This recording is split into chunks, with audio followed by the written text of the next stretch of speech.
Tharoi sumaina maning pada mamai ju lokthok mamai lokthok tadi nungai ti mathak ta napo ile me ina hapchan bagi sumaina mamai ji phaktu edana to ado saina maning muka ado horen thum dor cham de ya ngasi su sanagi mathel koina mathel ama pu duna lakjare ngasi gi injang mathel di yam tawraroi ngasi di se tharoi ji ma mapung phana thongani ko yam yame am phajai si pham dagi khulapane aduga si tharoi ji thongbada sida singme jana maroi bang leire adagi mangan ji thaga thongni ngasi di sum makhan makhan leiduni adagi sida tu aina ne ising jaw matung da thabada khoi de hi ini ba wa phadigo matat mata mayam je yam yamdra yam thaye yang ado lo he ado si oin thani wa phadigo je leidre chaba ka ga ya re adagi thabi ji makho aga saluk masi da hapani pong hawai ji ma singju surani pong hawai singju gi maroi bang angang de he lage ai he andre aduga muksu bi je si thak no tharoi thong magi ni se ado mayam ai thong ba hauna ba tawjarage mayam yeng minare se mai thagale khang thangkale ado tharoi ji ngau doi ni ba hana ado tharoi ji hapchale maki khang khut yam bo palin ha ni de yo ti khang ya mai thagalaga cooker je thangkale mangan gi tang do kam thoke sida lagi kare hapchan bedagi itu thit law e maning da bu da tu kan uat tu masak thang ba ji da makhang thang ni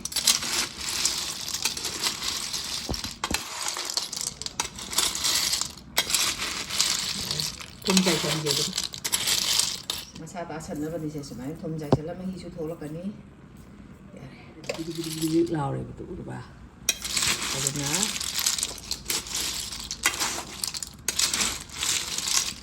thongaga kan do mahi kha on thala pane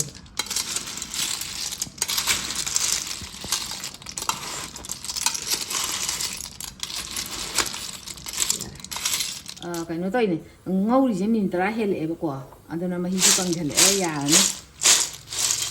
sa sem ko mahi kang ne don thang tharage loi chal lage ngau ba je tharoi je ang cham thoke tharoi je ang cham thoke makum makai thar lo thoke sing hi je la ga sai na cham da na thum do bai ni lam tik lang je thum do ga noi da na cham tho ba ne ado makum do khitang tho ngani e thum yam tho je khitang tho je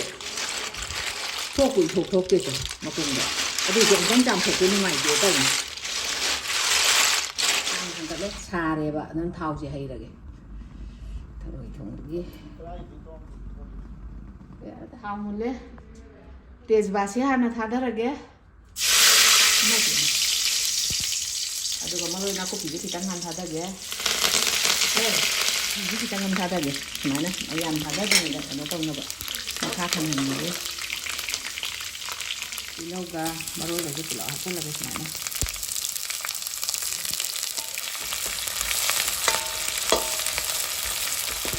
cái khang thì mình nhìn thấy ăn thì vậy cột này không giá rất là cái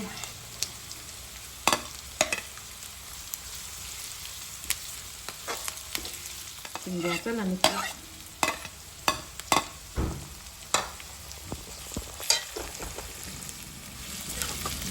này mình đang qua chết này nhé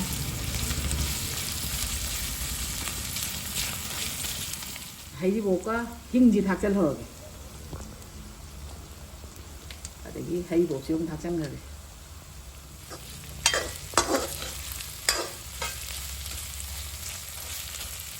nó đang thạc chân là cái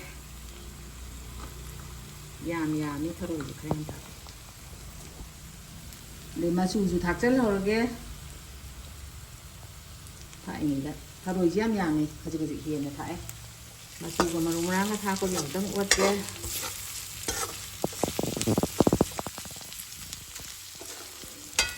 ngari ga morok ka je phun ma thak chala ka samai net la tham ni ba morok je adu si hai jel lage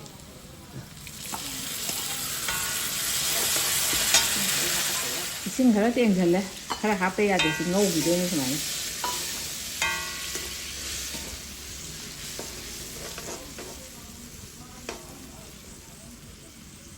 Tharoi mapang mullabanina tharoi je hapchalaga ngaubidoini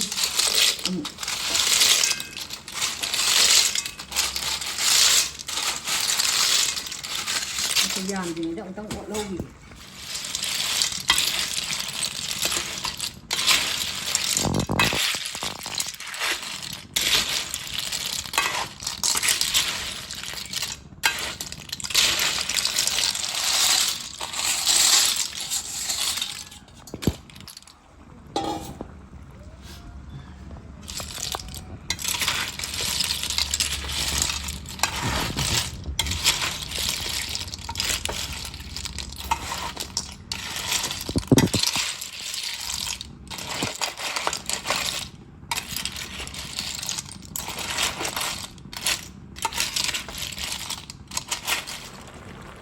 cái đó rất là lối rồi đấy mấy giờ càng giờ lẽ đó nè khi mà gần giờ hay giờ là cái này ngã tăng một cái ngã tăng ngầu kìa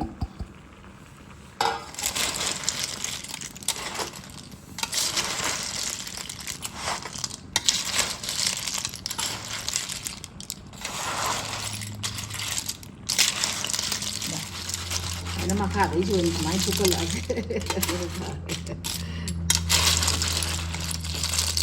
đấy đang ngồi gì vậy tôi mày hạt cho lại bạn phải đi công mà sao gì nên nuôi đấy mà tôi anh thì in à đó si thắt cho lại cái khá mà tôi mày hạt cho lại như thế bây giờ thu gì thà nắp nắp rồi xin chào mà chúng ta xin thà cái này vậy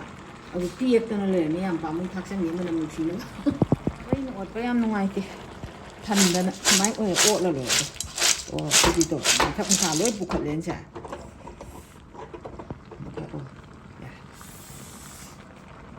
ไม่อยากจะหลักแกจะหลักแกมายำสันลีนี่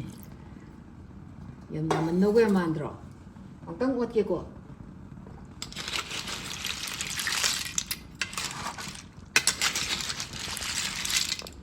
đi hạt bần này thôi phụ em bây giờ ấy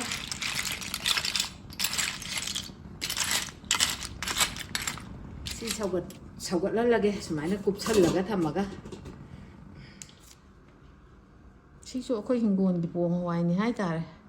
ở đây bên này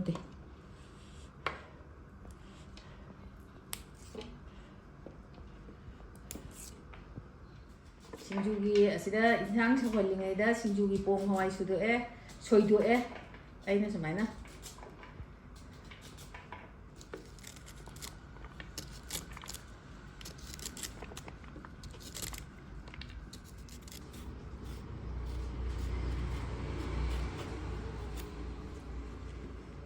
얘라 아니지 까이네 해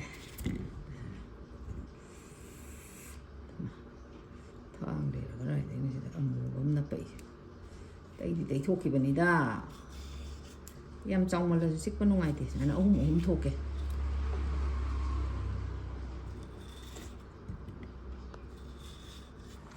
này tùy đi anh ấy sau gần gì chứ anh tăng quạt kia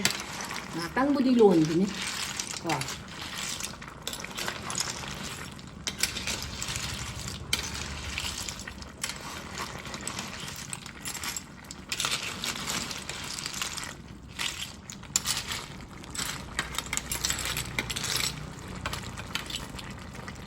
mấy giờ hai cái căng chân rồi đó na ai một chút gì thắt chân là cái injang gì lôi chân là cái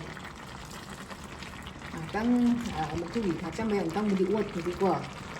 cái injang gì lôi chân là cái ông căng một chút gì mà nó quá lòng nó mà khát ông nằm chân gì đó gọi một nó mấy giờ này nó đâu có gì nó mà nằm hè rồi mà cái tạc phật hết thầm nữa của cái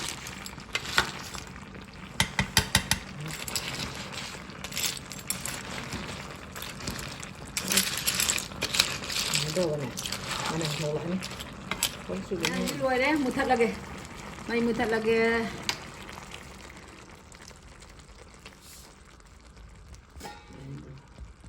gì đuôi rồi mình sao cha nó bắt tông nó bị đang hạp vào kìa đấy xin mà nó cái dao rồi kìa vào đó mà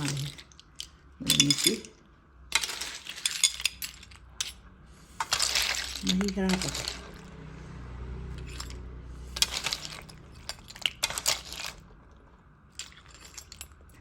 Yare, loire. Ngasidi mimi ga pong hoi ga singju su ge. Ada aina ngari ga morok ka je smaina ngasana me thoga dum thamme ba. Ado sei khara tha ge. Aina. Mimi yaw ba ni ngari yam yam do su ya ni. Smaina me pa sida mimi ge mo mrang je. Hapsan ni ge smaina.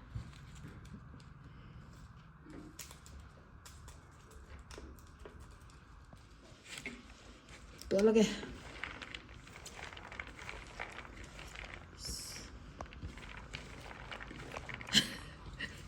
sinh du thì người rất tiền nhộn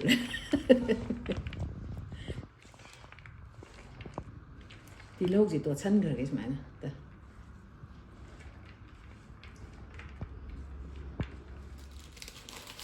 mimi apa lagi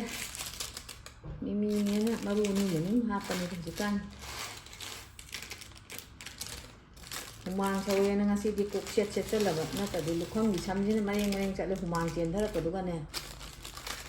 haka chai ne an cook set ka che sala thon gai na ne se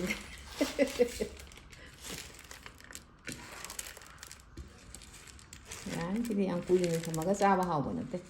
ti lo di tha ba ado angang hai di ma pang hai ni he ne diam taw ye na ai gi di ma chi de ko la cha gen smain taw re mayang ton ning kho nok shek le ye do ai di hai ni yam mayang isi de gi thabi ma ti ma ha pa ge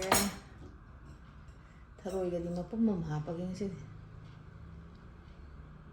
mimi sing su ga le de ai ma haw yin jara ge chak si la ma na lo ra po ni da masih diam cha dong ma li ko che ka che chal la dan ai dei je thabi ji oina ma che la han cha gi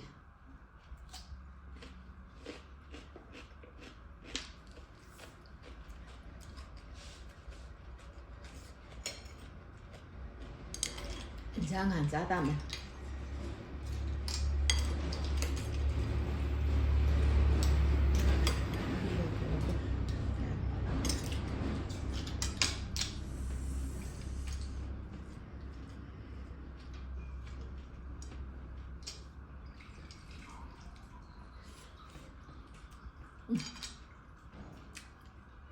hậu á mấy dâm hậu á dâm hậu á Tharoi thong baje am to am tang di chupa age ai ngau da Tharoi thong jang hui chang ne ba ngau da de ma tong ui rồi na xin chú giống như nào kìa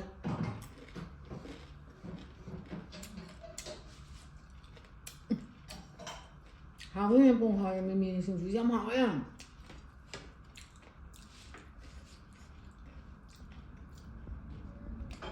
em hỏi mẹ mình chỉ cần gì xong nằm tổng này có đi kẻ xa thì bà tôi chú hào chứ hào hào mẹ lối hào đấy thôi thùng bé hào ấy xin chú giống hào đấy mẹ ngasi cái đi ai cái video cho mà tăng cho đi lối sân giờ cái mà thân cái video đó muốn nở gì cô